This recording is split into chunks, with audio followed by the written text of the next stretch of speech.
What's up, everybody? It's your favorite show, Get a Bucket. I'm your host, Trey, and as usual, hope you're all having a wonderful, wonderful day. Now, today we're going to talk about the NBA players, or I guess entities, whichever one you want to classify it as, most pressured in the NBA playoffs. All right.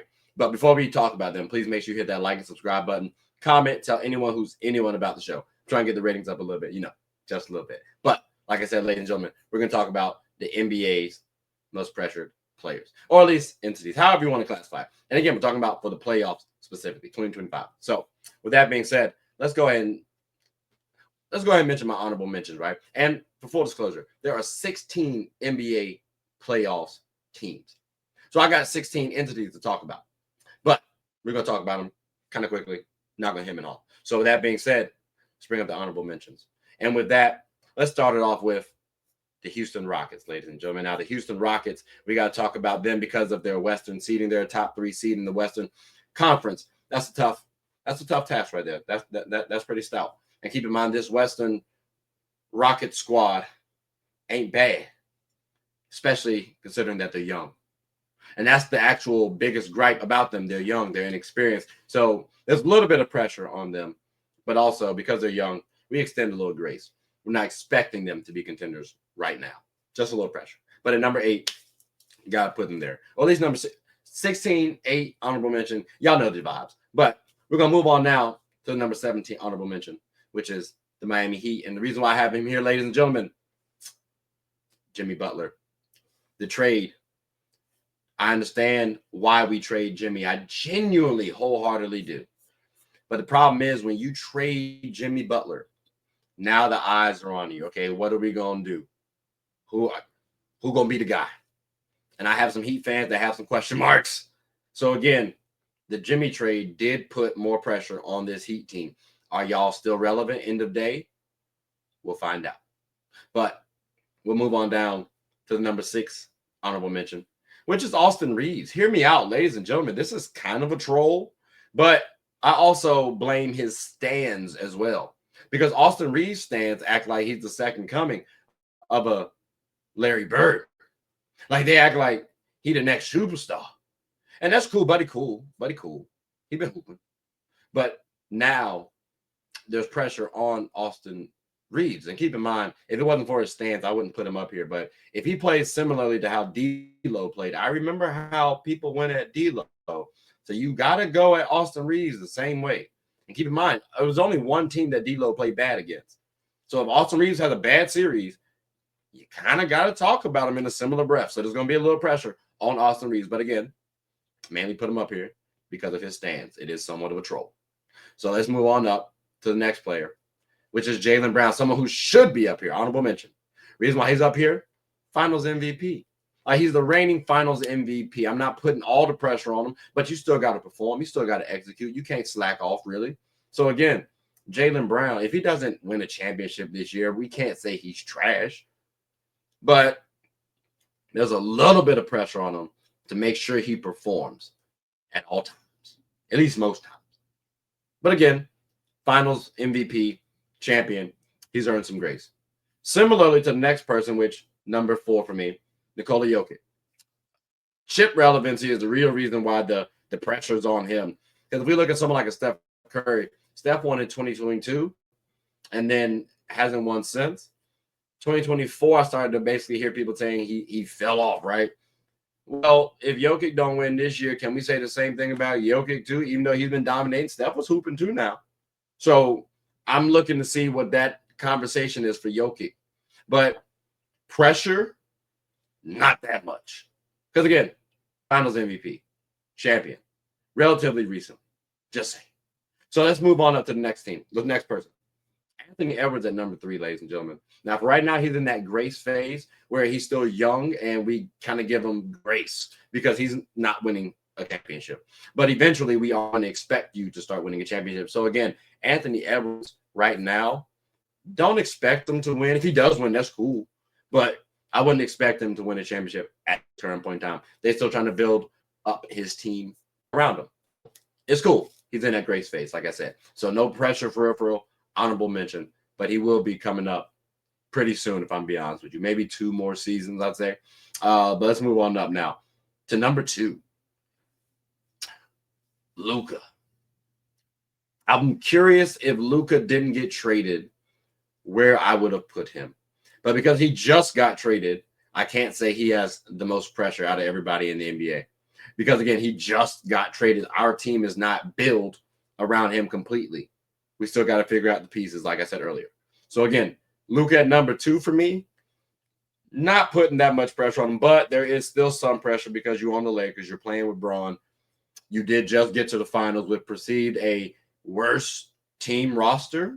A lot of people might say. Some might try to argue the Mavs were better. But again, because you're on a team with Braun, it's going to be a little pressure. So I'm not putting all the pressure on Luka just yet. Starting next year, he probably will be in my top 8. Right now, honorable mention. And number 1 for honorable mention, this one was terrible, but it was Philly. And I would put them higher, but they out the damn playoffs, which is piss poor. But again, injuries happen, so I understand that. Embiid, Paul George, I get you. Tyrese Maxey even had a little injury. They got dismantled even more so than their stars as well, too. Jared McCain got injured, bro. Like, come on now. Like, everybody got injured. So I'm going to give them a little grace, just a little grace. But there is pressure, especially if this team comes back next year. There's definite pressure. They could be the most pressured entity in the NBA. But again, ladies and gentlemen, these are my top 8 honorable mentions. Philly, Luka, Anthony Edwards, Nikola Jokić, Jaylen Brown, Austin Reaves, the Miami Heat, Houston Rockets. Maybe I should put Austin Reaves down to number 8. I don't know.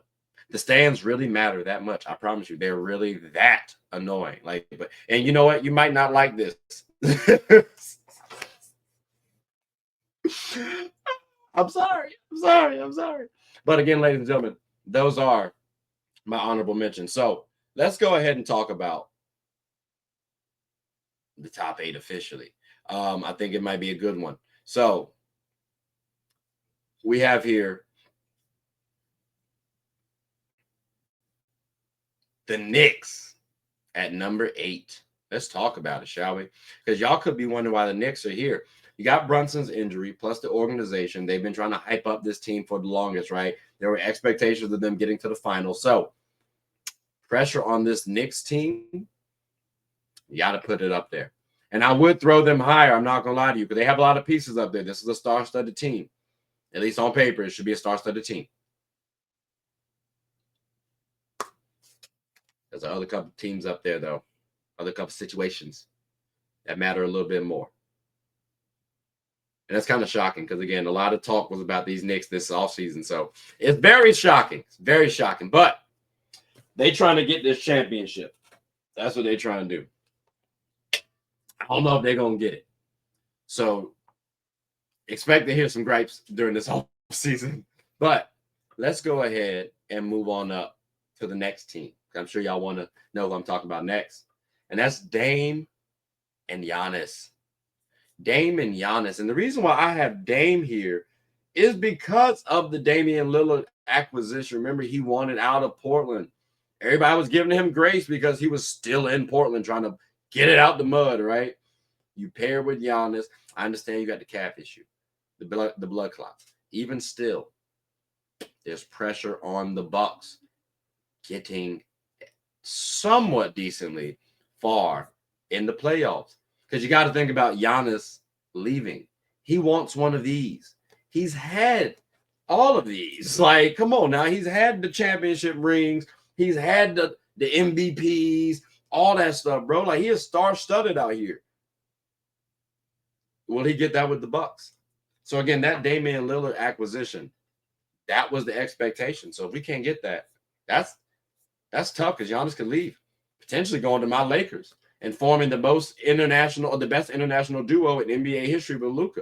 That could happen, just saying. So again, ladies and gentlemen, Giannis and Dame, not the Bucks, Giannis and Dame, because they could shake up some stuff. But let's move on up to number 6, someone who is kind of familiar with Giannis and Dame, actually. Jimmy Butler. That's right. He's with some boys that have gotten this hardware. You know what I'm saying? They've had all of these. I got to throw Jimmy at number 6 because, hey, when you look at Jimmy, the season antics that he had, You got to prove that you trade worthy, and trade worthy for the Warriors mean, hey, you winning championships or at least getting to the finals or looking competitive. And Jimmy Butler with Steph going up against the Celtics, that's good entertainment right there. So again, ladies and gentlemen, Jimmy Butler does have some pressure on him because of the antics that he had with the Miami Heat.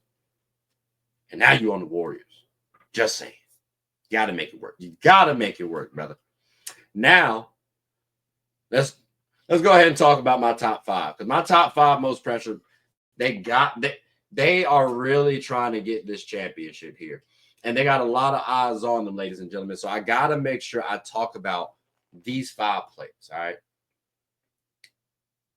Number 5 at Jason Tatum. I'm sure y'all knew JT had to be in the top 5. Because, again, Jaylen Brown already won the Finals MVP. So if they win again and JT don't win, you have to talk about the Celtics stars as Jaylen Brown, number 1, Jason Tatum, number 2. And keep in mind, JT got a ring. Boom. He come from good stock. He got a championship. All he missing is the Finals MVP. That's it. Or an MVP too, I guess, a league MVP. But that's another discussion for another day. But most pressure for playoffs, JT at number 5. You got to say that. Yeah, his team's solid. He got to hoop too. That's the problem, bro. He got to hoop his tail off. Woo! Best of luck to you, champ. Best of luck to you. But that's what pressure breeds. Anyway, number 4, Donovan Mitchell. Here's the problem. All right. I don't necessarily believe in Donovan Mitchell as your one option on a championship team. I think it's a little shaky if you banking on him being the one option, right? Yes, the Cavs have been playing well. They look nice. I hear you. People said the same thing about Utah. Oh, well, this Cavs team is better than Utah. I hear you. I got to see it to believe it, man. So, again, there's pressure on Donovan Mitchell because last year I was hearing, well, the Cavs team didn't do well. They have enough talent on this squad. They have enough depth on this squad to make it so that it's now on Donovan Mitchell. And if he doesn't, I'm going to be curious what a lot of people that I know say about Donovan Mitchell. I'm going to be curious what a lot of people, a lot of fans say about Donovan Mitchell. Are y'all finally on my wavelength with saying Donovan Mitchell maybe need to be a second option on a championship team? Just saying. But, again, maybe he can prove me wrong. But let's see what happens. Until then, let's move on up to the third most pressured player. And that is Shai Gilgeous-Alexander, ladies and gentlemen. Listen, he's at an MVP season yet again. His team is number 1 in the West yet again. So if you don't go far in the playoffs yet again, we're going to be talking about you a little bit differently going in the future. Now, you might have another MVP season next season, right? And you could very well win it. Look at Joel Embiid, for example. The fear is if you don't start winning further in the playoffs, people will probably start trying to compare you to Joel Embiid, which is tough. There are some similarities. There are some differences between your games. But there's pressure on Shai Gilgeous-Alexander, ladies and gentlemen, this season. So, again, if they don't go far, look for maybe one more season until people start falling off the Shai Gilgeous-Alexander bandwagon. Maybe I'm being a little too early, a little too premature. But it's him being the guy that can start to waver as early as after next season. But let's see what happens, though. Let's see what happens. Because we got to talk about another player, number 2 on my list. And ladies and gentlemen, that's Ja Morant. Keep in mind, all right, I don't expect Memphis to be a contender, right? Like, they probably will lose to the Warriors. If they don't, cool. But, like, I'd be a little surprised if they beat the Warriors. But here's the thing. Because Ja's doing all the guns and all that stuff and right, you know what I'm saying? Like, I hear you. They're cool sellies. They're cool sellies, bro. Like the grenade one, that one's cool. Problem is the antics that we had just last season would prevent you from doing that. If we're talking about a marketing purpose. And again, remember, the NBA is a business. You got to remember that. So if we need you to stop doing certain stuff, because you put the spotlight on yourself, champ. And you're now saying, nah, I'm going to double down and do more sellies. All right, cool. That means you got to dominate. That means your team got to beat the Warriors. Because if not, brother, you're not going to be as relevant as people as you're trying to make yourself to seem. I mean, good talent. But if your team don't win, you're going to be viewed as tradable real quick. And I already said you probably could be traded, keep it stacked with you. But it'd be tough to trade you to. It's similarly to Zion. You want to keep him, but at the same time, I understand trading him. But again, there's pressure on John Morant, ladies and gentlemen. So I'm paying very close attention to how John Morant performs because you got a lot of pressure on you this playoffs. But the most pressured players or entities, however you want to classify them, for me, ladies and gentlemen, number one, and it's a three-way tie. And it's disgusting, too, because one of these boys ain't even in the playoffs. But it's Steph, Braun, and Kevin Durant. KD. You know what I'm saying? Like, you might be wondering why in the world is Kevin Durant. Kevin Durant is not anywhere close to a championship this season. So why is he on this list? Well, him, Braun, and Steph right now are technically the closest things to chasing MJ's legacy that we have in today's game. So because of that, those three are on this list. Keep in mind, let's say, I don't expect this to happen, but let's say Kevin Durant rattles off a three-peat right quick. Now we're talking about 5 rings, 2 losses. And that's all right. That's all right. That changes a lot right there. So again, technically, I'll keep him up there. But y'all see he at the end. It's Steph and Braun. And Steph and Braun ain't in no specific order. I just typed them in there as such. But they got pressure again because we're chasing Braun or because we're chasing Jordan. Imagine if we can't win. Imagine if Steph gets out in the play, and that's going to be tough on the legacy. Because, again, you just acquired Jimmy. Y'all got a good squad. Should be able to win. Hell, the Grizzlies just fired their coach. How can you not win? Y'all have more cohesion. Y'all been playing better recently. I expect y'all to win. And then with Braun, hey, you got Luka. Austin Reaves has been snapping. Like, we got a squad, right? Like, we have a contending squad. Both teams are contenders. That should breed some pressure, especially if we're champions. If there was pressure when Kobe Bryant was on the Lakers in 2010 and 09 and 08, how come we can't have pressure on these boys now? Let's stop being soft, ladies and gentlemen. Let's put these boys right here as number one for pressure. When they retire, cool, we can move them off the list. But until then, they got the most pressure. They do. If they win another one, maybe we can drop them down again. Because y'all saw how I treated Jokić and Jaylen Brown. Hell, JT ain't ahead of Donovan Mitchell and Shea and John Morant. So again, can't be too soft with these boys. Can't be. We talking about championships. Not the regular season. Not the regular season. We talking about championships. But again, ladies and gentlemen, y'all heard the listing for the most pressure. Y'all heard the most listing. Or y'all heard the listing for the most pressure players or entities in the NBA for the playoffs. So with that, that does conclude the episode. And I'm curious what you all think. So definitely comment below and make sure you share me your answers. But also, please like, subscribe, comment, tell anyone about the show. My name is Trey. I'm the host of Get a Bucket. Hope you all are having a good one. Take care.